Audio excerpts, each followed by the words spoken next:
¿Qué tal, amigos? Muy buen día. El día de hoy, 8 de agosto del 2023, iniciamos este programa. Para nosotros es un gusto iniciar este nuevo programa que se llama Negocios, Geofinanzas y Mercados. Estamos de fiesta, primero porque tenemos a un gran invitado, a unos grandes invitados. Todos. Ricardo Villescalera, Ernesto García y Carlos Mesa. Todos aquí en la mesa pues estamos muy interesados y muy conscientes de que hay grandes retos en la economía y sobre todo en un ambiente de mercados. Le quiero pedir al doctor Isidoro Hernández, que es nuestro director ejecutivo de Bitbox, que nos haga favor de expresarnos algunas palabras.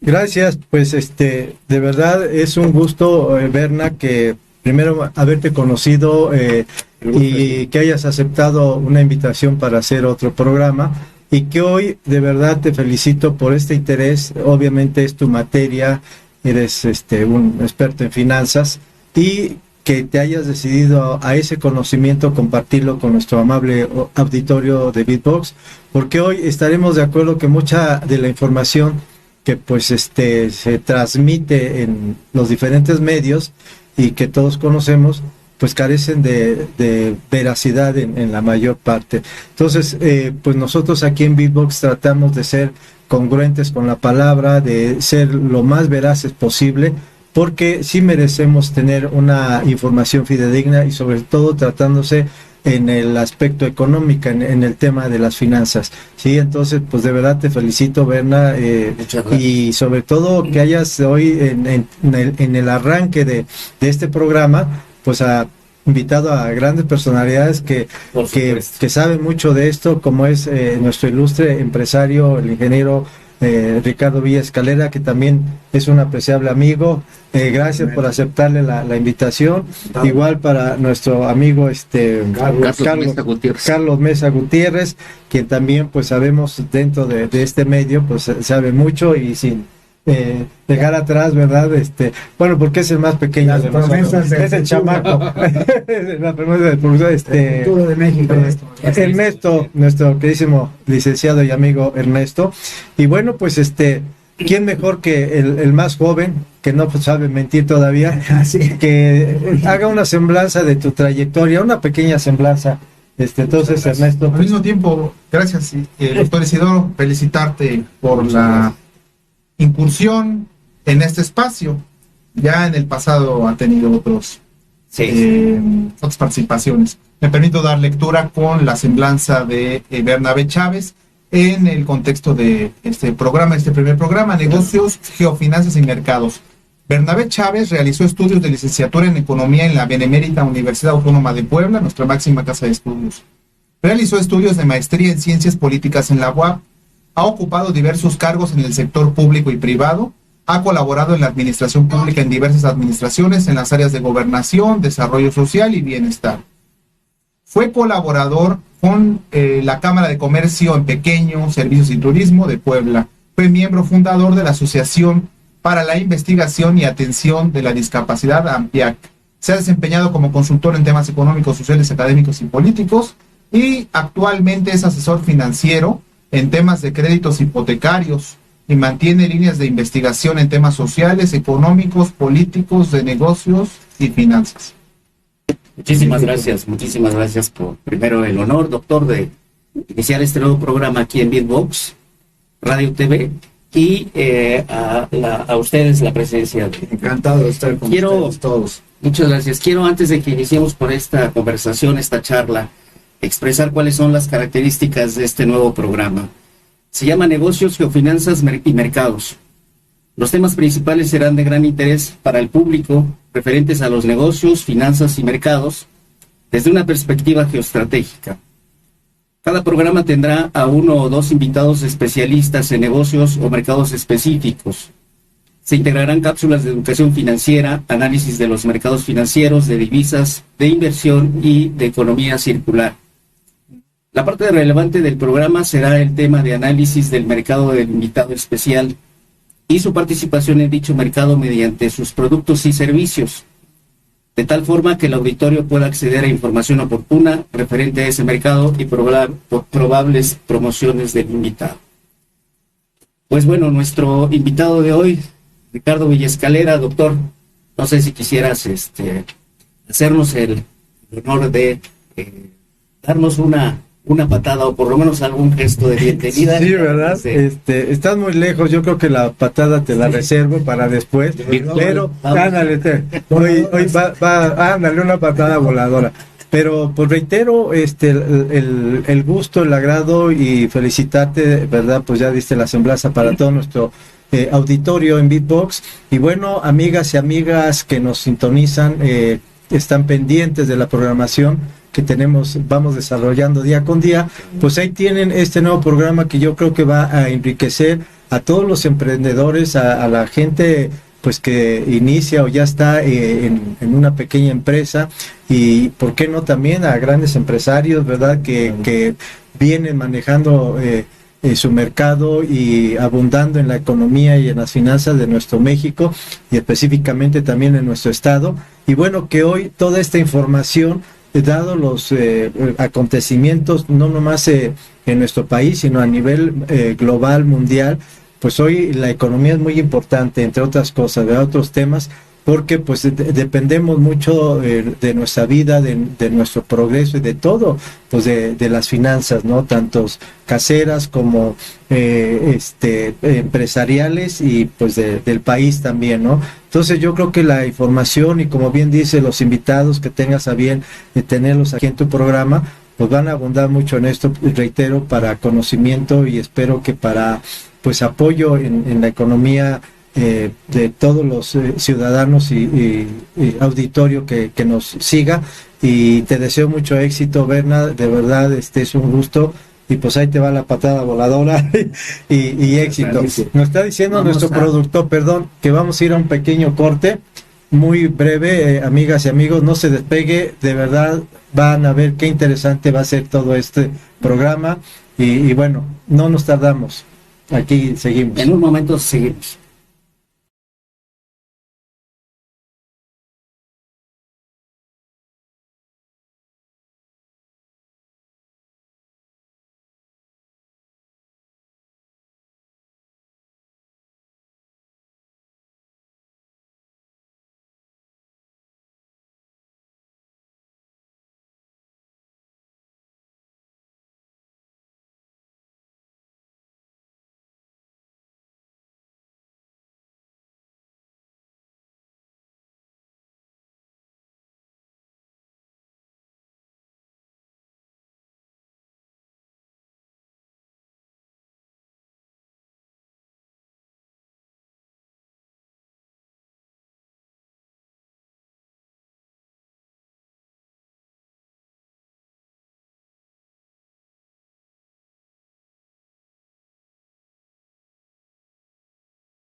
Muy buenas tardes nuevamente, amigos. Estamos de regreso. Bueno, pues la charla que tenemos el día de hoy con nuestro queridísimo amigo Ricardo Villescalera se llama Los retos de la economía mexicana en un entorno social incierto. Quisiera yo, antes que nos hicieras favor de presentar a Nati, que es nuestra co-conductora, para que ya iniciemos nuestra charla. Claro. La maestra Alejandra Ramírez realizó estudios de licenciatura en Ciencias Políticas en la Benemérita Universidad Autónoma de Puebla, nuestra máxima casa de estudios. Realizó estudios de maestría en Comunicación y Cambio Social en la Universidad Iberoamericana. Ha ocupado diversos cargos en el sector público, ha colaborado en la administración pública en las áreas de gobernación, bienestar y sala de regidores del municipio de Puebla y en servicios de salud del estado de Puebla. Es conferencista y tallerista en diferentes municipios del estado de Puebla con temas de prevención de la violencia política, razón de género le llaman, ¿no? Igualdad sustantiva y derechos humanos. Y actualmente trabaja en la consultoría Urbiplan para la elaboración de planes municipales de desarrollo urbano. Muchísimas gracias, bienvenida Nati. Muchas gracias, Bernita. Bueno, Ricardo, tenemos mucho por decir. No, claro. Y por supuesto que seguramente en algunos otros momentos nos vamos a seguir coordinando para ver. Claro, sí. Desde una perspectiva de la organización de ustedes, Opción Ciudadana, me parece que quisiera yo empezar a preguntarte, Ricardo, ¿cuáles han sido los retos hasta ahora de la industria en general en nuestro país, en México y en particular en Puebla? ¿Qué viene para Puebla a partir de este próximo futuro? Bueno, pues la industria desgraciadamente perdió 10 puntos de aportación al PIB ya desde hace muchos años en el sector secundario. Pues debido a los tratados de libre comercio que no se crean y a la globalización, las cadenas productivas se rompieron, entraron muchos insumos del extranjero, se dejaron de producir en México y el país que iba camino de una industrialización, después de un proceso largo de sustitución de importaciones, pues sencillamente se fue estancando y además sigue estancando. Cuando se habla de industria se dice México, gran potencia industrial, que llegáramos a ser un país como Japón, etcétera, etcétera. Tenemos los mismos habitantes, casi 130 millones ahora, Japón tiene 140, fue la segunda economía del mundo, sí. Pero bueno, eso hay que estudiarlo en la CONCAMI, la Confederación de Cámaras Industriales. ¿Sí? Hay 50 ramas industriales.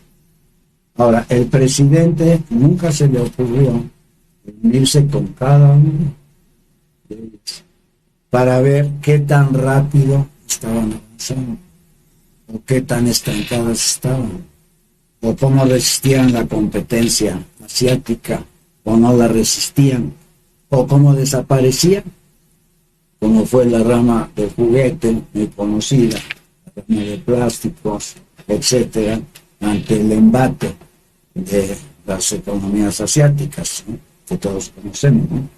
Entonces, pues, la industria ha estado en general de capa caída, y pues tenemos que rehacerlo.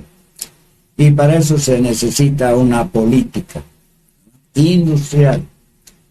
Y ya saben que el famosísimo amigo aquí de Carlos, Jaime Serrapuche, número 1 en Bancomer actualmente, pronunció una frase que él niega, ¿verdad?, abiertamente. Eso dijo, que la mejor política industrial del país es la que no existe. Y de ahí pues ya ustedes se imaginarán todos los comentarios que siguieron al respecto, ¿no? Pues sí, la industria transforma, la industria da buenos salarios, la industria usa mucho la inteligencia porque usa la tecnología, la industria hace maravillas, hay industrias de todo, ¿verdad? Y creo que eso es lo que le da al país su verdadera fuerza. Estados Unidos, al exportar sus transnacionales a Asia, pues ha estado perdiendo esa fuerza. Y por eso Trump se preocupó tanto de decir, momento, ¿sí? Hay que acotar la globalización, hay que revisar las empresas. Sí, porque las transnacionales dijeron algo interesante, vamos a países asiáticos para invertir, ganar mucho dinero, pero vamos a regresar a nuestro país de origen. Así que espérenos tantito. Y no sucedió, se quedaron por allá.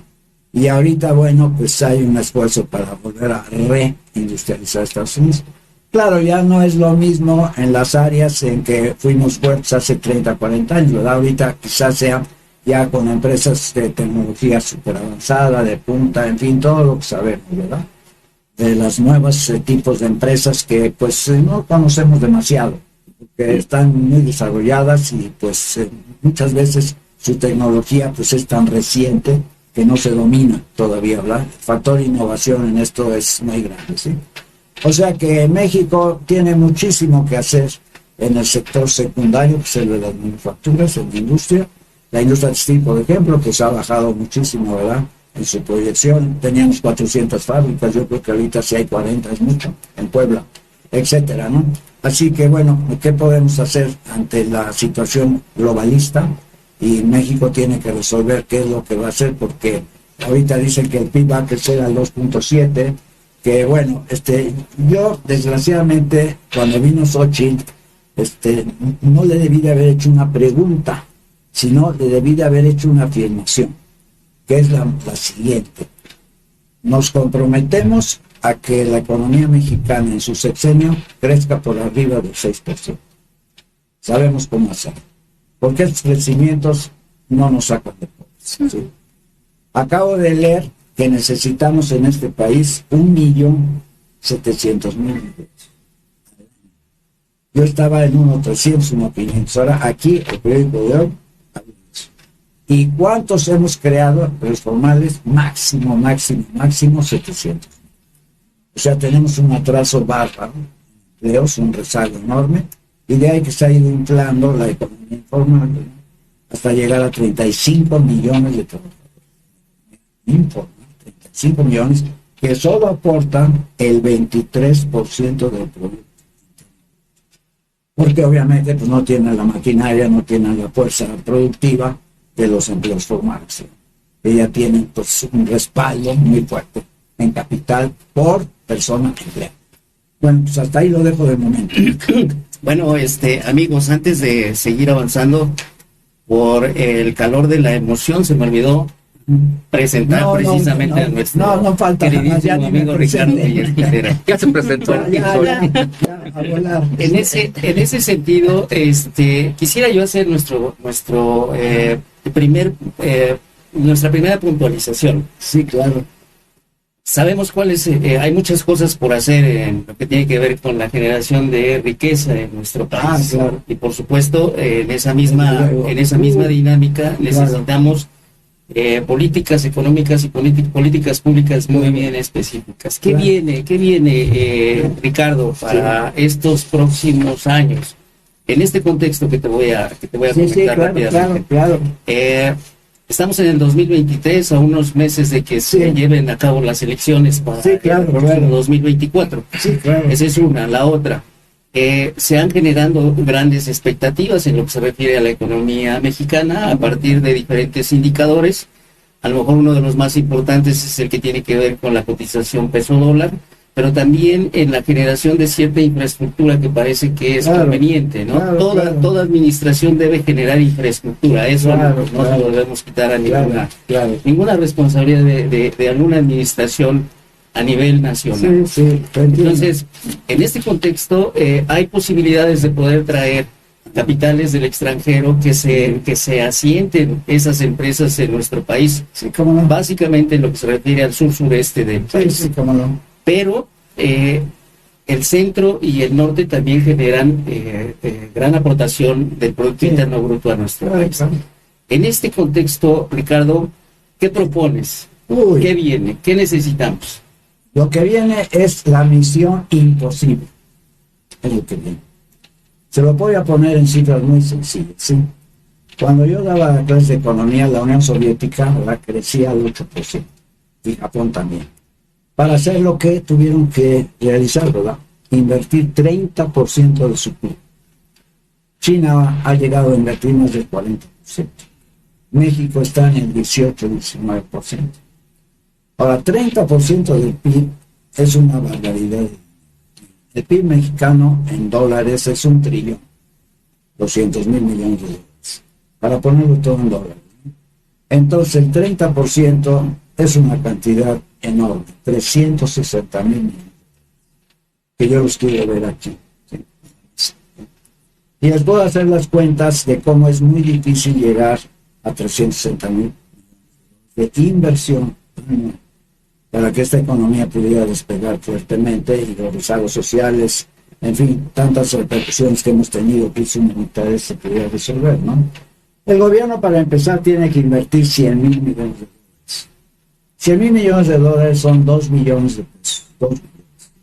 A 20 por 1, pero ahorita ya es menos, ya incluso más. 50,000 millones de dólares es 1 billón.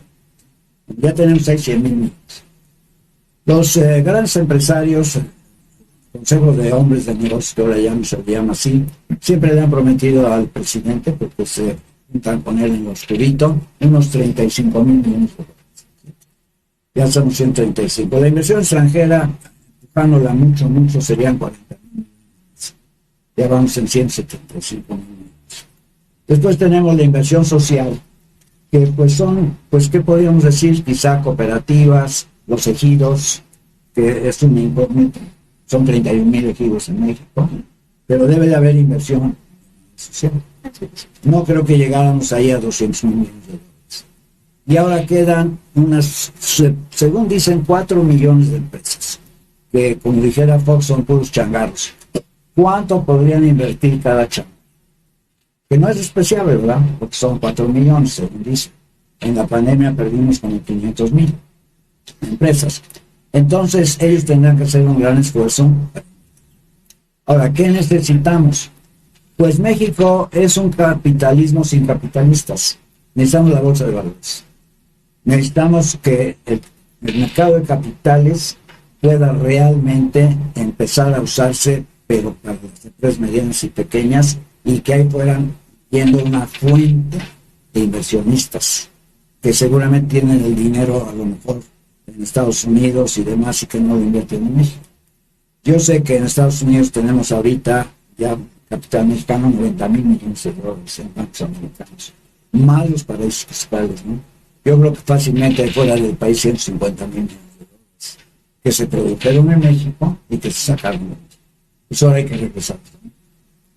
Ahora, oportunidades de inversión solamente con mercados. Hay 2 mercados, el nacional, que por lo general está medio apagado, y el mundial, que yo trabajé mucho, que es infinito. Entonces habría que ver qué combinación de mercado mundial en diferentes artículos, ¿verdad? Y nacional nos da que las empresas, como la que yo tuve, trabajara 20 años, 4 turnos, sin tener un solo kilo vendido que estuviera en la bodega de la empresa y no en la bodega de nuestro cliente. Estuvimos sobrevendidos 20 años, un 30%. Entonces los mercados son verdaderamente importantísimos, ¿no?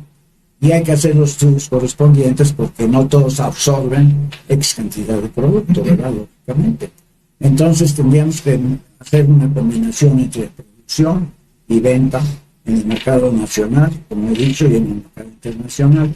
Y bueno, las incubadoras, leí que se habían formado 500 empresas, o sea, al mes. México necesita desarrollar por lo menos 5,000 empresas nuevas cada mes. Y las incubadoras tienen que trabajar al máximo, ¿sí? Porque si no, el país no crea la riqueza. Aquí lo importante es qué valor le vamos a dar a todo lo que tenemos, ¿sí? Ahora, los empresarios nacen o se hacen. Ese es el asunto también que hay. Bueno, muchos empresarios nacemos con tradición empresarial, como el caso de mi familia, ¿verdad? Que es todo más fácil. Otros se van haciendo en el camino, ¿sí? En la escuela de empresas se dice, ya me gradué, pónganme en mi escritorio en una empresa. No, te graduaste en la administración de empresas, crea tu propia empresa. No, pues no tengo capital, no tengo capital semilla, no tengo ninguna posibilidad, etcétera, etcétera. Entonces, ¿cómo voy a crear mi empresa? Bueno, hay de formas y formas. Mi papá empezó con 2,000 pesos el 8 de marzo de 1928. Y bueno, ya para que contar toda la historia, ¿verdad? Pero todas las gentes que tienen capacidades y intereses y que están totalmente desesperadas, son quizás las que crean las empresas, porque no tienen otra forma de vivir, ¿no? O sea que la creación de la riqueza es importantísima. Hay que generar toda esta nueva filosofía, ¿verdad? Y el gobierno también ahorita, yo creo que va a regresar con empresas paraestatales. Salinas vendió 1,100 empresas paraestatales. Bueno, si el sector privado no cumple las metas de inversión, es el gobierno que tiene. En estos 100 mil millones de dólares que yo dije, la mayoría es infraestructura, pero también, por ejemplo, Khrushchev decidió roturar las tierras vírgenes de Siberia. Bueno, México, que tiene un déficit ahorita de alimentación del 48%, que estamos trayendo de fuera, ¿por qué no rotura el gobierno tierras y se hace empresas paraestatales en la agricultura? O en la industria, si los industriales no entran en ciertas áreas porque tienen miedo, riesgo muy grande, etcétera, etcétera, que el gobierno diga, yo entro, ya está. Ahora, ¿por qué el gobierno tiene tan mala fama? Porque todas las administraciones públicas son corruptas, ineficientes y bueno, nadie confía en que el gobierno pueda manejar bien los fondos. Yo estoy en contra de eso. Es un tema de confianza, por favor. No, pues es que sí se me hace muy pertinente y muy interesante ese punto, pero por ejemplo, en esta confianza, Andrés Manuel creó Segalmex, y después del hoyo, después de ver todo el desfalco que hubo, como que dices, bueno, yo también, ahí hay el por qué yo no confío en él, entonces. No, es una locura lo que pasó ahí. Sí. 15 mil millones. Y Ovalle está en otro puesto. Sí. La congruencia es tremenda, ¿no?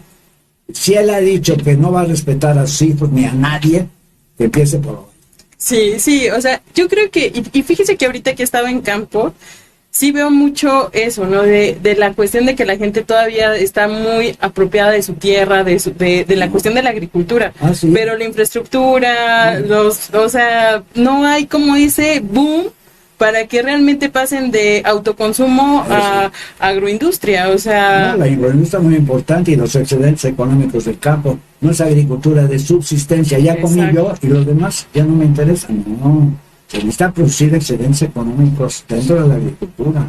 Sí, las parcelas son muy chicas, hemos atomizado el campo, etcétera, etcétera. Aunque ya se rentan parcelas y se llega a vender, la modificación del 27 constitucional de Salinas ya permite la venta de parcelas de ejido, etcétera.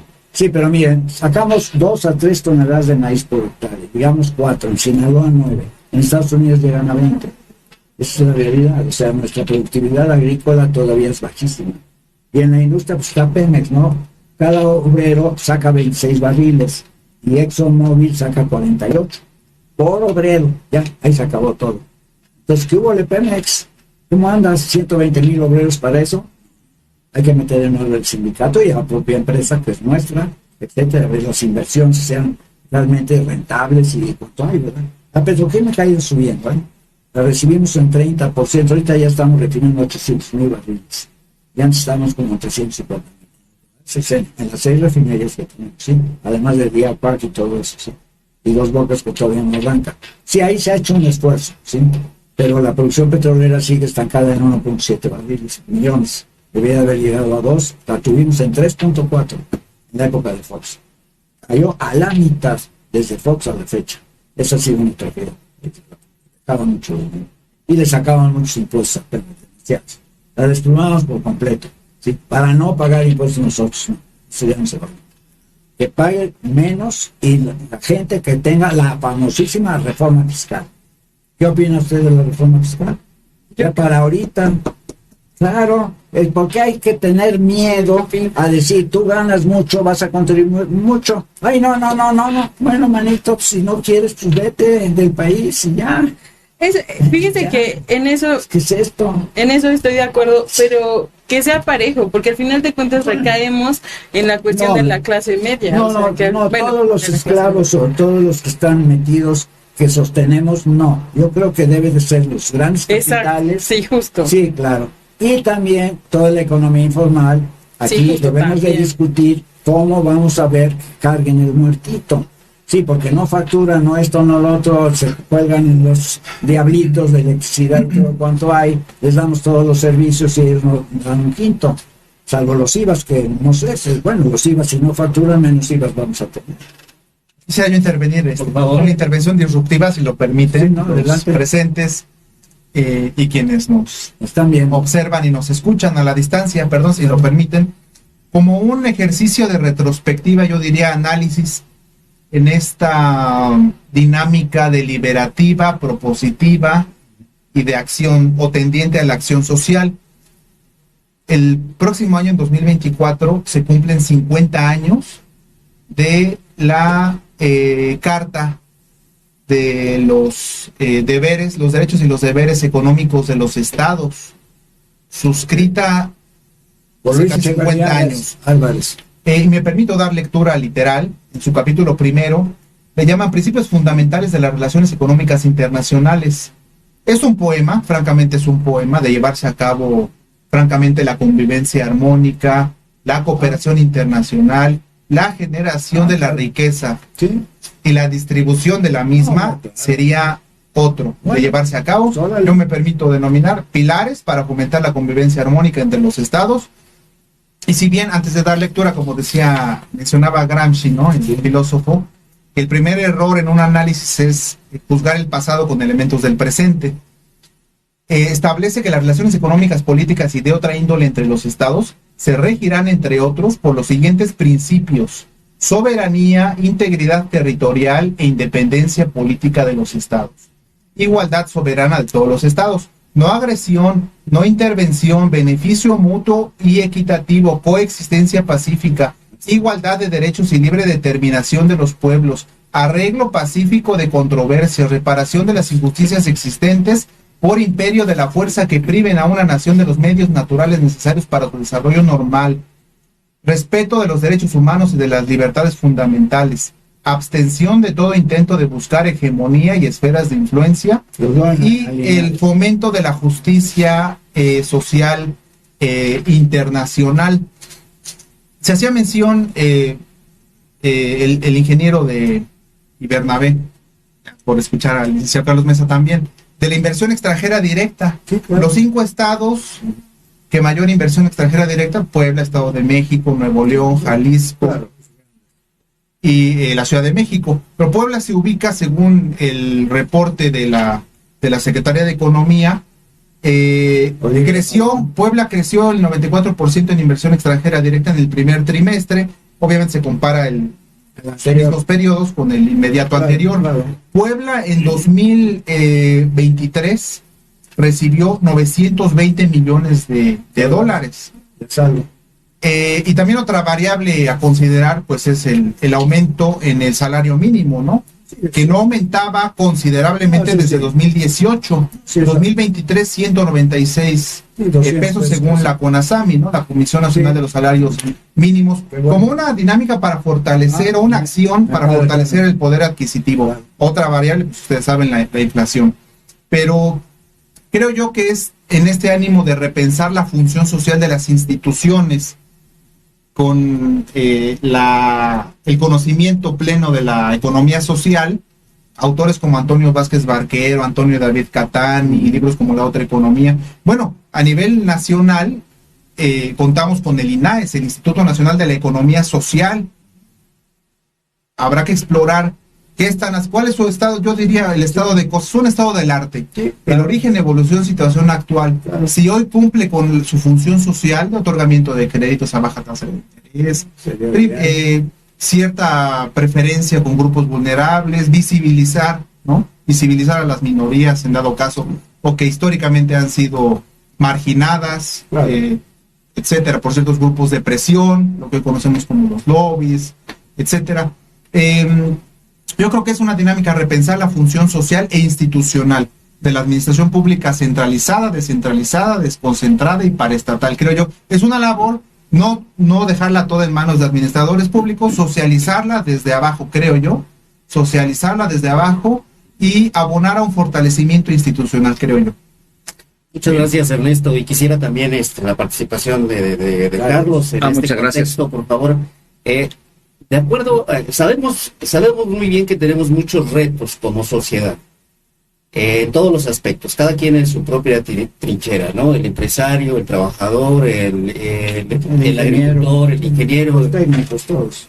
Hay mucho por hacer, eso también es muy cierto. Es cierto, sí. En esos retos tenemos también que considerar no solamente temas de administración pública que tienen que ver con políticas públicas específicas, sino también desde la sociedad, ¿qué tenemos que hacer? Ustedes como Opción Ciudadana también tienen algunas propuestas y algunos planteamientos. Sí. Ahorita regresamos nuevamente.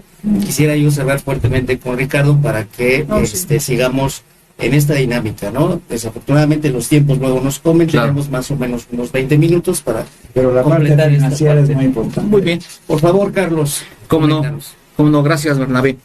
Bueno, ahorita Ernesto tocaba una de las variables que creo todos estamos muy concientizados que nos está pegando, que es la inflación. El problema, hay varias circunstancias, pero los bancos centrales suben tasas de interés para controlar la inflación. ¿Sí? ¿Por qué? Porque el dinero se encarece, entonces hay menos inversión. Pero al haber menos inversión, pues hay menos productividad. Entonces, los bancos centrales muchas veces no se dan cuenta que la inflación también es por la falta de productos. O sea, no tengo productos que ofrecer, son pocos productos, se encarecen. Entonces, si por un lado encarezco el dinero y no invierto en planta productiva, en bienes de capital, no hay más producción de bienes y servicios, los pocos que hay se encarecen. Entonces es un círculo vicioso. Entonces eso hay que analizarlo muy bien, porque la inflación es difícil de controlar, no es tan fácil como los bancos centrales suponen. Subo las tasas de interés y tengo todo arreglado, ¿no? Eso no es así. Crean incertidumbre, porque no el empresario mexicano sobre todo, pues no quiere invertir, no se atreve a invertir con toda esta incertidumbre que hay de poco desarrollo económico y de poco crecimiento. En fin, hay mucho estancamiento de la economía para acabar pronto. Hablando otra vez de variables, se podría decir que en este sexenio, bueno, o los 5 años que van, los indicadores macro van bien. Eso está padre, ¿no? Los macros vamos bien a nivel mundial, etcétera, pero los micro, pues estamos muy mal. El crecimiento económico, la seguridad, el Estado de Derecho, nada más por mencionar 3, pues estamos totalmente fuera de lo que quisiéramos los mexicanos, ¿no?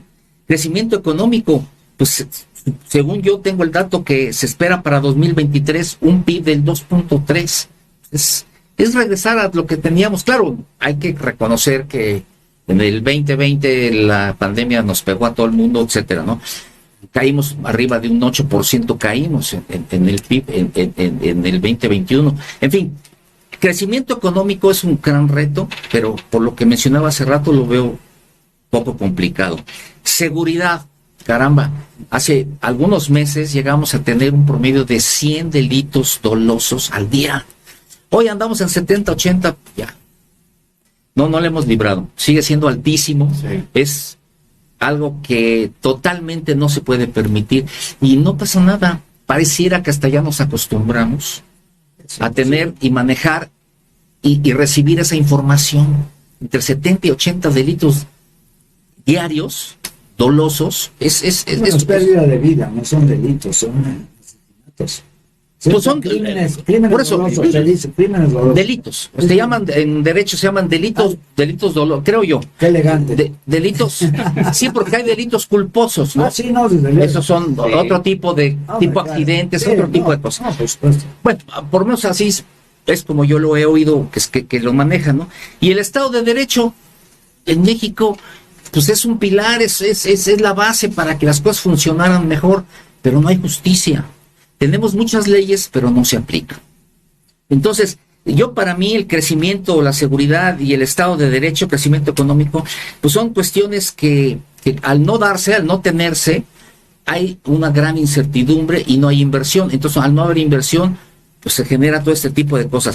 Para terminar rápidamente mi intervención, yo tratando de ver soluciones y tratando de ver cómo sí podemos salir y cómo sí podemos hacerle para que esto empiece a funcionar bien, que es lo que todos queremos. Hoy por hoy todos hemos oído hablar del nearshoring, ¿no? Y yo para mí, y el e-commerce, ¿no? Que tenemos que aprovechar estas herramientas globales, mundiales, porque es lo que nos puede sacar adelante, ¿no? El nearshoring no es más que la relocalización de parte de las industrias globales en un uso horario, digamos similar, si no es el mismo, es similar. ¿Para qué? Para cortar los tiempos en cadenas de distribución y cadenas de producción y eficientar todo este proceso, ¿no? Entonces, yo creo que la disrupción en las cadenas de suministro globales se dieron un poco por lo que comentaba el ingeniero, o también lo comentaban de Trump. Trump, cuando se dio cuenta de lo que estaba haciendo, dijo, no, espérame, lo que le voy a hacer es ponerle aranceles muy altos a los chinos.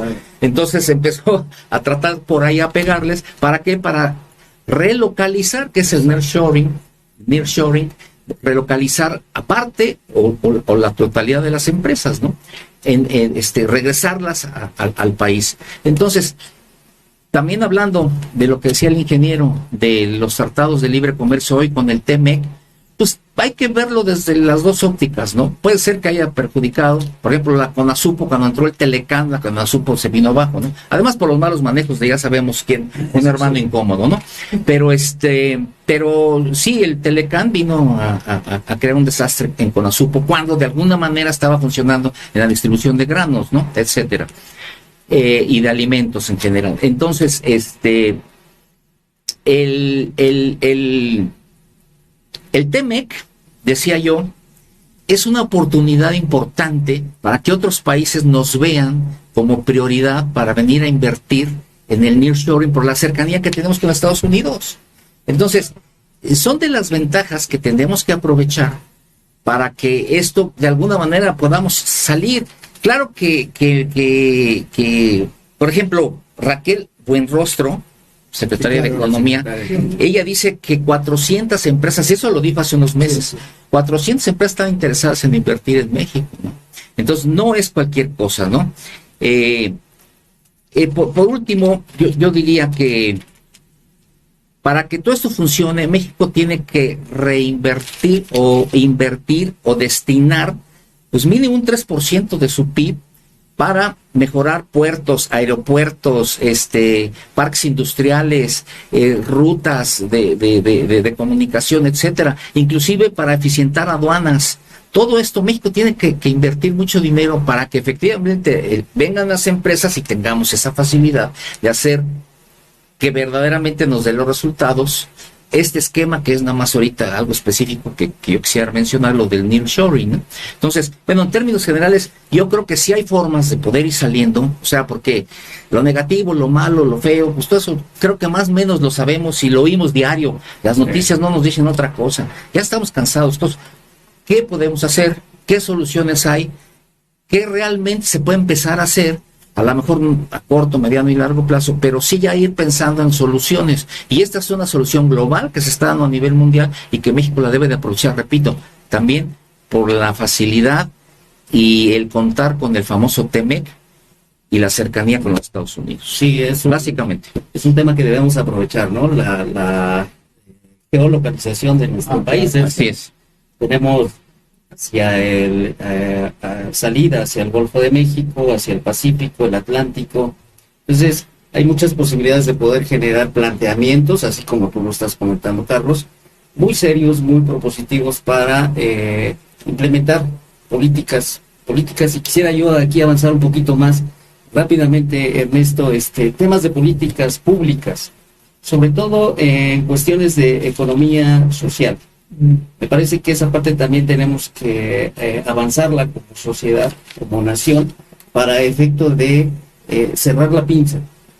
¿Sí? Necesitamos fortalecer al sector industrial, fortalecer a la agroindustria, necesitamos fortalecer el tema de la generación de tecnología en nuestro país, que estamos realmente muy rezagados, pero también necesitamos que nosotros los de a pie tenemos una gran responsabilidad de generar emprendimientos.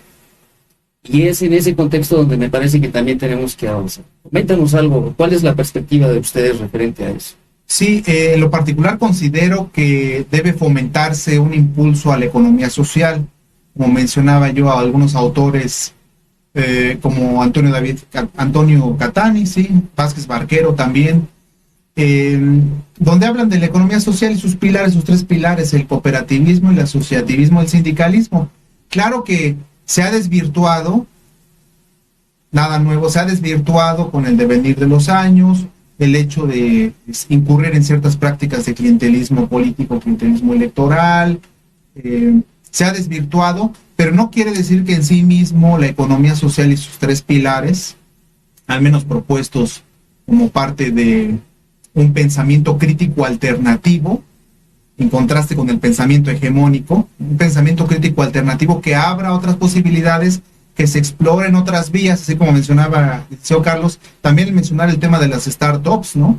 Aquí en Puebla, el joven Marcel, licenciado, maestro, joven, pues dándole prioridad a su edad, Marcel Fernández, trabaja en una startup, Vaping se llama Vaping, y trabajan con un grupo Inditex de Jalisco con el sector textil. El ingeniero hablaba de la innovación textil. También visitamos con el contador Carlos Moreno Rojas hace unos meses en sus instalaciones del 11 Sur, la Cámara Textil, y tienen su centro de innovación y diseño textil, claro, su sector.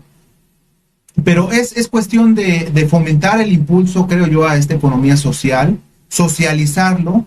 Existen muchos ciudadanos que no conocemos todavía en su totalidad los aspectos coyunturales de la propia economía social. Yo diría fomentar también la educación financiera, hablaba al inicio Bernabé, la educación financiera, productos, servicios, etcétera, ciertos instrumentos. También el tema de los bonos, ¿no? Los bondes, los certificados, los certificados de la tesorería, explorarlos, sí, con ciertas dimensiones y con sus propios requisitos, ¿no? Pero hacía mención de algo interesante, las políticas públicas, no olvidando las políticas de gobierno y las políticas de Estado. Las políticas de Estado, pues, explorando la temporalidad o rebasando la temporalidad de un sexenio ordinario, ¿no? De 6 años, una política de Estado con visión 20, 25, 30 años, que lo abordan autores como Jürgen Habermas, ¿no? Entonces, en tema particularmente de Puebla, con la caja de PAC poblana, nuestra amiga Eulalia Sánchez, muy conocida, sí, claro. Que bueno, para mi sorpresa, hace unos meses surgió, sí, lo comentábamos con el ingeniero Ricardo, surgió de la Unión Social de Empresarios de México, que el ingeniero dirigió en la década de los 70, la USA en Puebla, actualmente vigente, pero que en su momento esa propuesta de valor para atender la realidad social, económica, en el campo, fue propuesta y es exitosa, ¿no? Yo me permito decir, en Puebla es un caso de éxito no visto como como para colocarlas por encima de otras cooperativas, Caja Valladolid, no, caso de éxito en Puebla a nivel local, regional, y que puede replicarse, ¿no? O adaptarse y adoptarse en ciertos territorios, ¿no?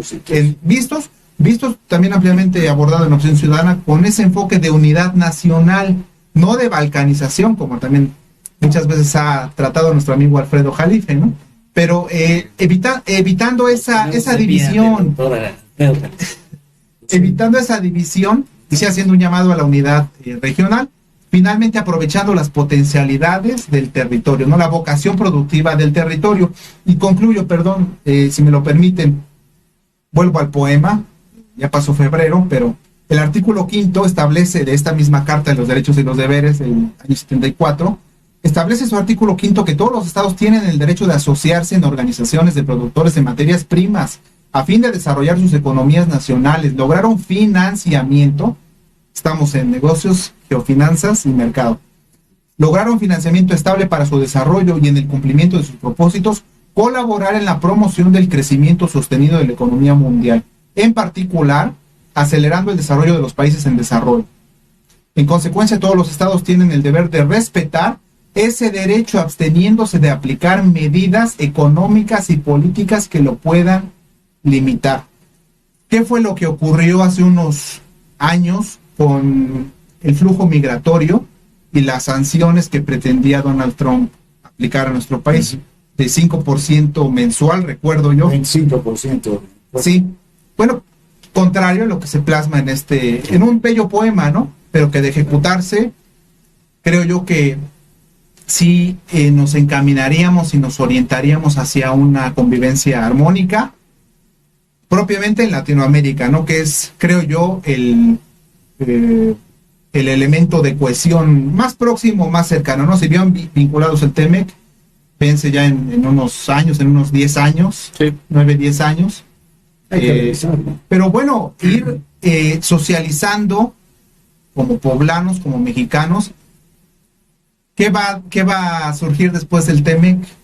Si es posible tener una maniobra para establecer nuevos acuerdos multilaterales con otros países hacia el sur, explorar otras fronteras, ¿no? Sí, tenemos muchos retos, muchos retos en todos los términos, económicos, sociales, como Estado de Puebla, como nación.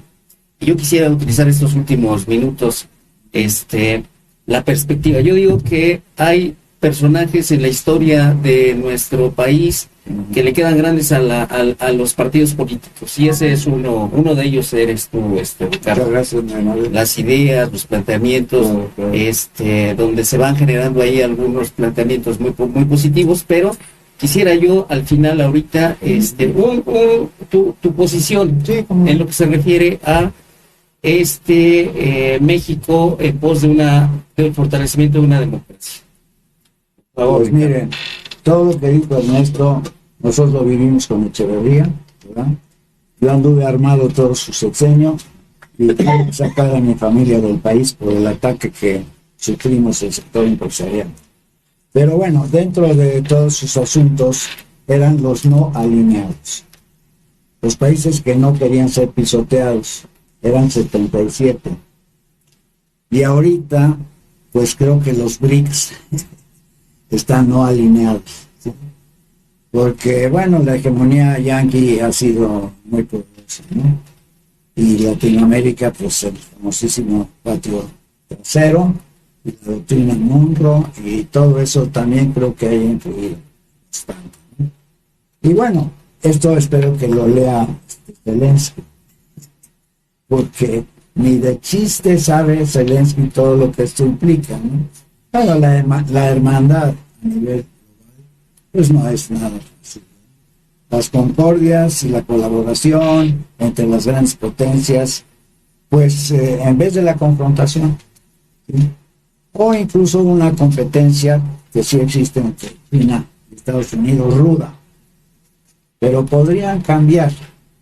Ya Janet Yellen, la que fue la número 1 de la Reserva Federal, ya estuvo en China, la de Estados Unidos, ya le comentaba yo a Ernesto, que ya pueda decirles, miren, no nos podemos desacoplar, es la palabra que pienso, ¿sí?